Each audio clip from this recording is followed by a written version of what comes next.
Hola, no cabe duda de que uno de los libros más interesantes y sorprendentes que se puede encontrar hoy en las librerías del mundo es este, Volver la vista atrás, del escritor colombiano Juan Gabriel Vázquez. Se trata de una delicada arqueología de recuerdos que aparecen con una increíble precisión, desempolvando la intimidad de una familia que vivió, para bien y para mal, atada a unas ideas por muchas décadas. El relato tiene como figura central al director de cine Sergio Cabrera, quien en una coyuntura de su vida en la que muere su padre, don Fausto Cabrera, y en medio de una crisis matrimonial emprende un apasionante viaje de recuerdos que empieza en la Guerra Civil Española, pasa por varios países de América del Sur, llega a la China y aterriza en Colombia, donde surgían movimientos armados en los años 60, movimientos en los que terminó involucrado por un tiempo. Lo que pasó entonces y lo que pasó después con esta familia, entregada a los sorprendentes vaivenes de una vida asignada por ideas que viajaron por fronteras y generaciones, está descrito con maestría en esta hermosa novela de 470 páginas. Juan Gabriel Vázquez, ganador de múltiples premios literarios y uno de los escritores más influyentes de su generación en el mundo, nos acompaña hoy desde Alemania para conversar sobre este libro y otras cosas. Juan Gabriel, bienvenido a Conectados. Muchas gracias, Álvaro. Es un placer estar aquí. Juan, ¿qué está haciendo en Alemania? Pues me invitaron a dar una cátedra en la Universidad Libre de Berlín, la cátedra Samuel Fischer, que consiste básicamente en que uno monta una serie de clases sobre lo que quiera. Es una cátedra de profesor invitado, con lo cual la libertad es total.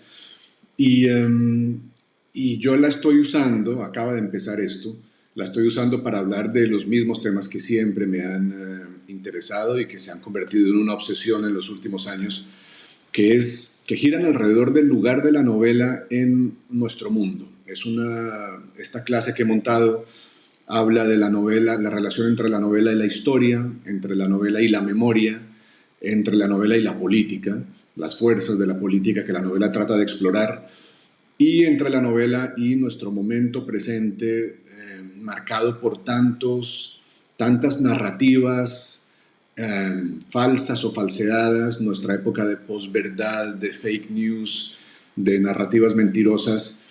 Me quiero preguntar qué lugar tiene la novela en este mundo nuestro, y eso es lo que estoy tratando de conversar con mis estudiantes. ¿Y cómo es esa experiencia de profesor? ¿Qué es lo que más disfruta de ese trabajo? Bueno, el diálogo con estos estudiantes, que son gente a la que le importan los libros, para la cual la lectura de ficción tiene un lugar importante, digamos, y son los lectores que uno espera, ¿verdad? Como escritor. Pero también la oportunidad de volver a pensar en tantos textos que yo había leído hace tiempo o que recordaba mal. Y esa oportunidad de pensar en voz alta, además, pensar en la conversación con mis estudiantes sobre estos textos que en algún momento fueron importantes para mí y que creo que siguen diciendo cosas importantes, pues eso es muy provechoso, siempre me ha parecido muy provechoso.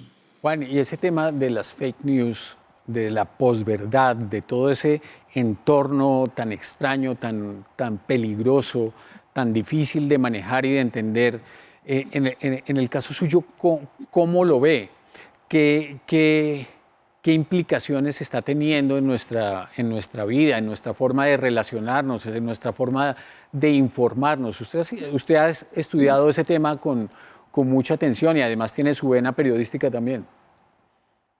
Sí, claro. Bueno, de hecho escribí hace poco una columna en El País de Madrid en la que trataba de hablar de un ángulo posible desde el cual podemos estudiar estos temas que están marcando, me parece, nuestra manera de comportarnos como ciudadanos, nuestra manera de ejercer la ciudadanía, y creo que no para bien. Hay una nueva relación que tenemos con las nuevas tecnologías, con los medios digitales, en particular me refiero por supuesto a las redes sociales, que está distorsionando algo, y es un asunto que me ha preocupado últimamente. En ese artículo decía que, bueno, recordaba a un filósofo francés, Lyotard, que en los años 70 escribió un libro que luego se volvió muy importante, en el que hablaba del paso de la modernidad a la posmodernidad. Y decía que ese paso se daba en forma de un cambio de nuestra manera de contar el mundo.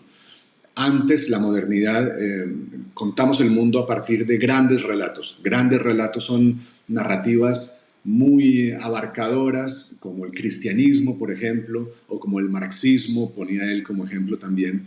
Son narrativas muy grandes que abarcan muchas emociones, mucho tiempo, muchos lugares, y que se convierten en una especie de arco general, ¿verdad? Que nos sirve para contar toda nuestra vida. Y él decía, en adelante no va a ser así, en adelante nos van a interesar más los pequeños relatos locales, más diversos. El narrador no siempre va a ser una figura poderosa o de poder, van a ser pequeños relatos locales y diversos los que van a definir nuestra manera de entender el mundo. Y es posible que haya tenido razón. Lo que yo me pregunto es, la reflexión que sugiero es que Lyotard no podía imaginarse que el narrador de estos pequeños relatos no íbamos a ser nosotros, las personas de carne y hueso, los ciudadanos, sino que iba a ser un sistema de algoritmos muy particular, muy particularmente diseñado para generar ciertas consecuencias, que es las redes sociales, que cuentan un relato para cada consumidor, ¿verdad?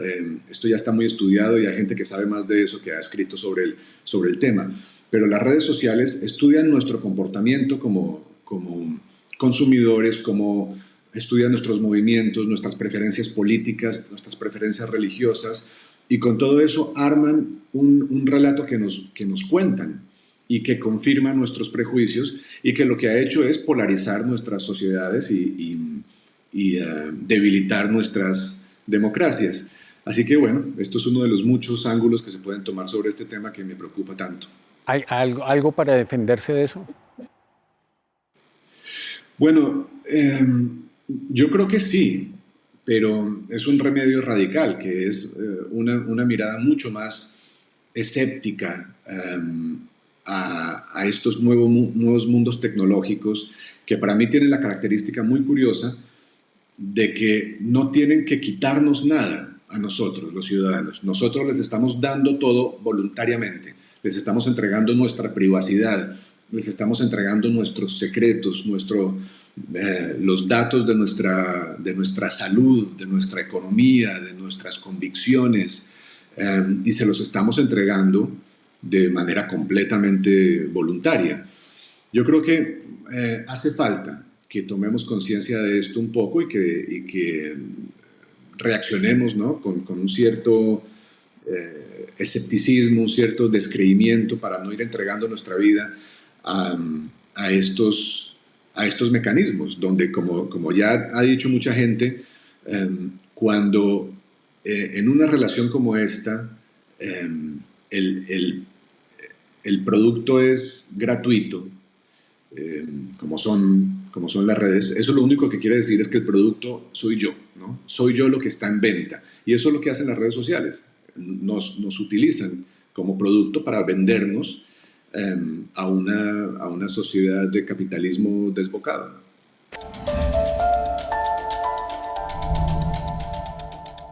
Juan, imposible no conversar también estando en este punto sobre la pandemia y una situación que nos ha afectado a todos en lo personal y en lo profesional. En el caso suyo, Juan, como escritor, como persona, como padre de familia, ¿cómo ha sido esta experiencia de haber cambiado de un día para otro nuestra forma de vivir? Sí. Bueno, yo pasé por el virus muy temprano, hace más de un año me tocó a mí y lo viví con cierta dificultad. Fue una versión más o menos intensa la que me dio, digamos. Y entonces estuve muy consciente en esa época de lo poco que sabemos, de lo poco que sabíamos, pero que también sabemos todavía, y de una cierta incertidumbre general, ¿verdad? Que marcó mucho esos primeros momentos, y que puso a mucha gente a reflexionar sobre las posibles consecuencias de esta situación excepcional que decíamos que era excepcional, que estamos viviendo. Luego, uno se da cuenta de que no es tan excepcional, de que la humanidad ha pasado por varias situaciones similares y de que están contadas. Y eso es una de las grandes cosas que tiene la literatura, que nos permite mirar el pasado, mirar la experiencia de los otros a través de los relatos que han dejado y tratar de entender un poco mejor cómo nos comportamos para salir de estas. Y entonces uno lee El diario del año de la peste, de Daniel Defoe, que es un libro del siglo XVIII sobre una peste que ocurrió 100 años antes, más o menos, o 70 años antes de que el libro se escribiera. Y puede meterse un poco en La peste de Camus. Y en los libros de García Márquez también, ¿verdad? Hay un tratamiento que es metafórico, pero no por eso es menos interesante, de lo que hacen, del efecto que tienen estas situaciones en una sociedad. Y yo creo que lo que vemos es, pues, primero la resiliencia humana, ¿verdad? La capacidad de supervivencia, pero también lo profundamente defectuosas que son nuestras sociedades, la, la dificultad con la que se practican la solidaridad, la compasión, y la manera tan aguda y tan terriblemente evidente como estas situaciones desnudan las peores carencias de nuestras sociedades, las desigualdades marcadísimas, y bueno, un cierto lado no tan bonito, varios lados no tan bonitos de nuestra condición humana. Y bueno, en mi caso, claro, lo que pasa es que el aislamiento, la soledad son mis condiciones naturales de trabajo, de manera que en ese sentido, y tal vez solo en ese, no me sentí tan desafortunado. La pandemia, el encierro, la soledad, tuvo para mí como resultado este libro, ese libro del que vamos a hablar, Volver la vista atrás, que escribí totalmente durante la pandemia, durante 9 meses de trabajo, con una intensidad y con una concentración de una calidad muy especial que yo no había logrado nunca y que viene también como una consecuencia afortunada de esa situación tan desafortunada que estábamos viviendo todos. Juan, bueno, arranquemos a hablar del libro. Extraordinario, Volver la vista atrás. La primera pregunta que le surge a uno como lector es, bueno, llega a un nivel de detalle asombroso la descripción de lo que ha sido la historia de esta familia, y es muy interesante, pero obvio, digamos, como la figura central, como hablábamos al comienzo del programa, es Sergio Cabrera. Esa relación con Sergio Cabrera, ¿cómo empieza? ¿Es una relación de amigos? Para hablar de literatura, de cine, ¿cómo arranca y cómo va evolucionando hasta convertirse en una fuente para escribir una novela como esta? Sí, arranca hace unos 20 años. Yo conocí a Sergio hace unos 20 años. Es posible que me lo haya presentado Santiago Gamboa, un escritor que también ha pasado por este programa. Y fue una relación esporádica. Al principio vivíamos en ciudades distintas, no nos veíamos con frecuencia, pero a partir de cierto momento fueron más frecuentes esos encuentros y esas conversaciones. Y en las conversaciones a mí me quedó muy claro, muy pronto, que la vida de Sergio era especial. Era especial evidentemente por su contenido, por sus vivencias, ¿no? Que son una gran aventura, muy inusual, muy rara para su generación también, pero sobre todo vistas desde ahora.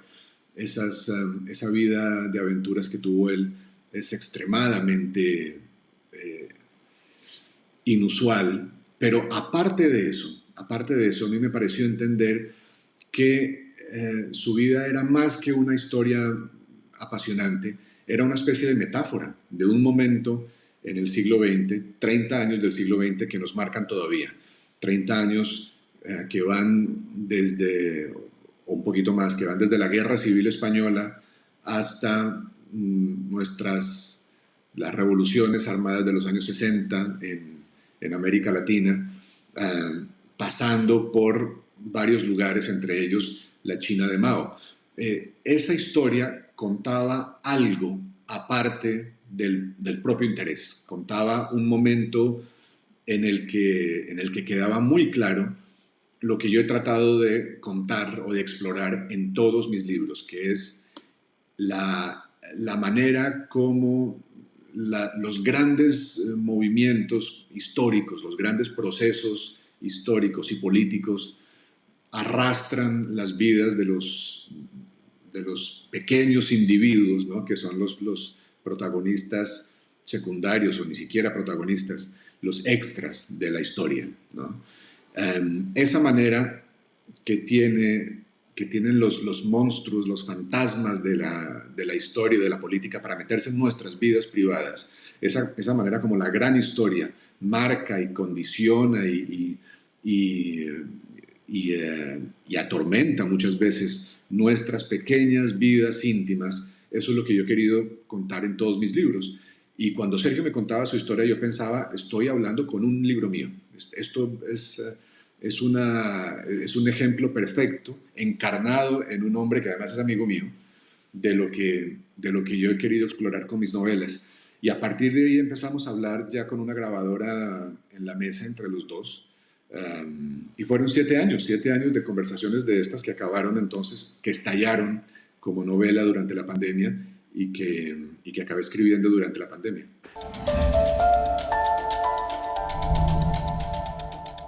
Juan, fueron 7 años, pero en esos 7 años usted alcanzó a escribir también una cantidad importante de libros. ¿Por qué este en particular necesitaba de más tiempo? ¿Por qué tuvo la oportunidad de terminar otros proyectos literarios y este se tomó tanto tiempo y además tuvo que, digamos, desembocar en un escenario como el de la pandemia, donde usted describía ahora de una manera muy clara, que le permitió aislarse, concentrarse con una calidad de tiempo y de espacio que le permitió terminar este libro? ¿Qué fue lo que pasó ahí con este en particular? Bueno, en realidad todos mis libros pasan por un proceso parecido.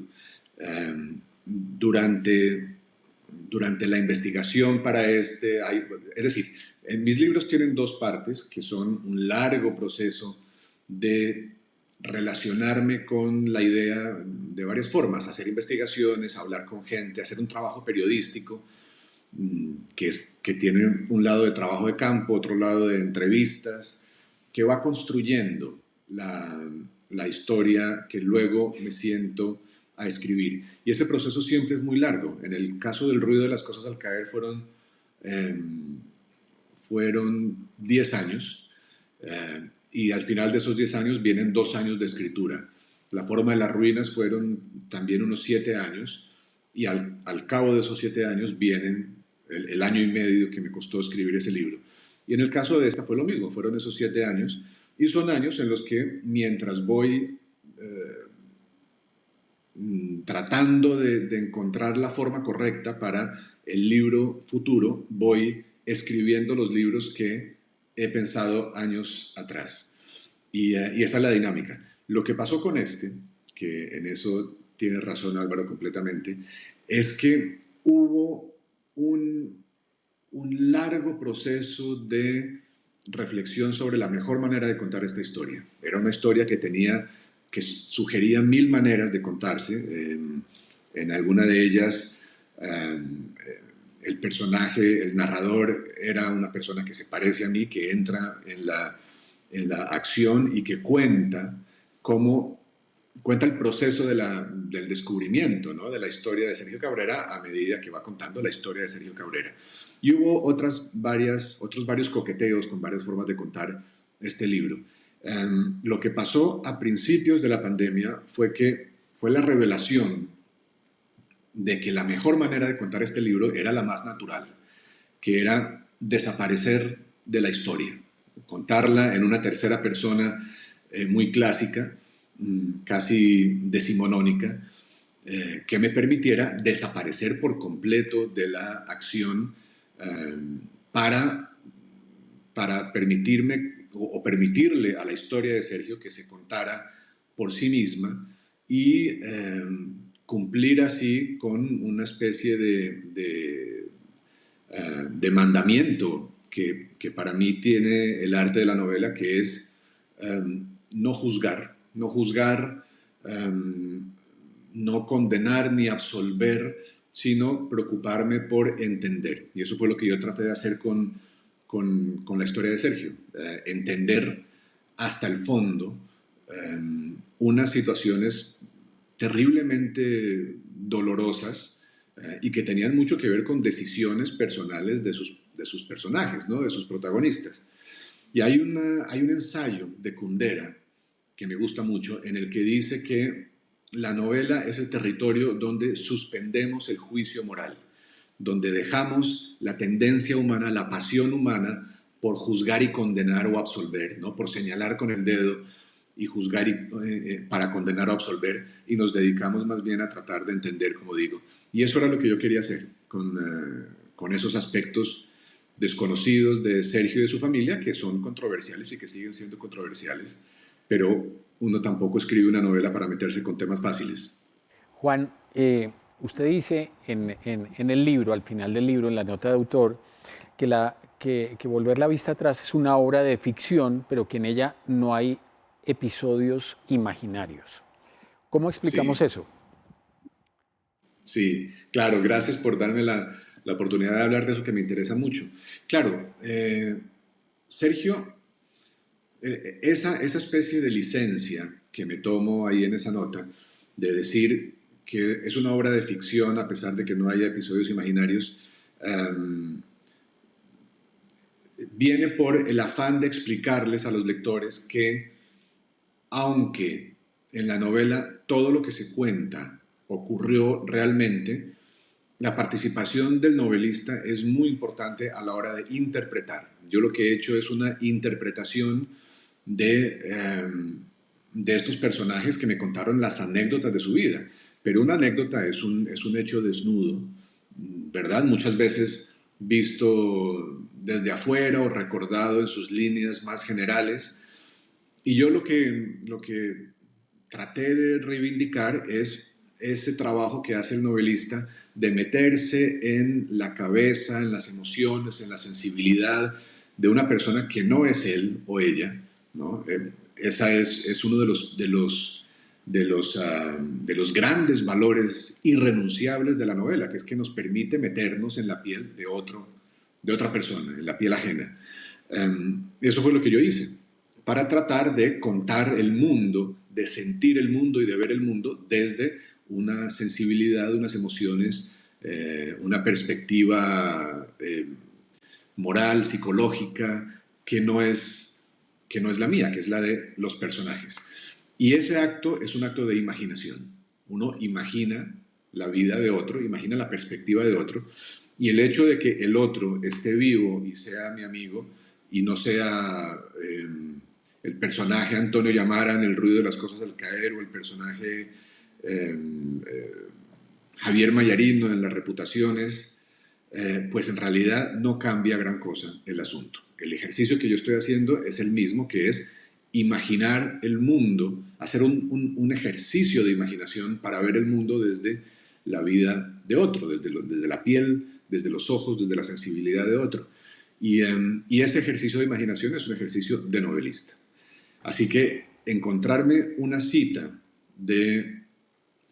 entrada del diccionario Cuervo, de construcción y régimen de nuestra lengua, en la que el verbo fingir, que es el verbo que asociamos a la ficción, significa modelar, dar forma a algo, pues eso me encantó, porque fue lo que yo traté de hacer con la vida de Sergio Cabrera, modelar, agarrar una especie de gran montaña, que era su experiencia, y sacar de esa montaña la escultura, que es, que es, eh, que es el relato de mi libro, que consiste en modelar lo que Sergio me contaba. Así que Eso es lo que les pido aceptar a los lectores. Un libro extraordinario, una gran oportunidad, Juan Gabriel, como siempre, muy generoso y muy contentos de tenerte aquí en la televisión pública de Colombia en Conectados.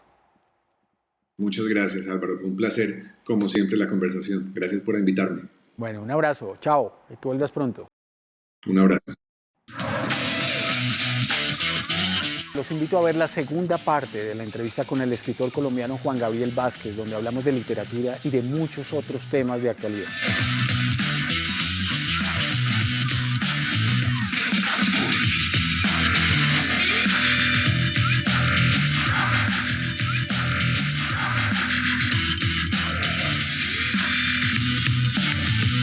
Este contenido fue financiado con recursos del Ministerio de las TIC.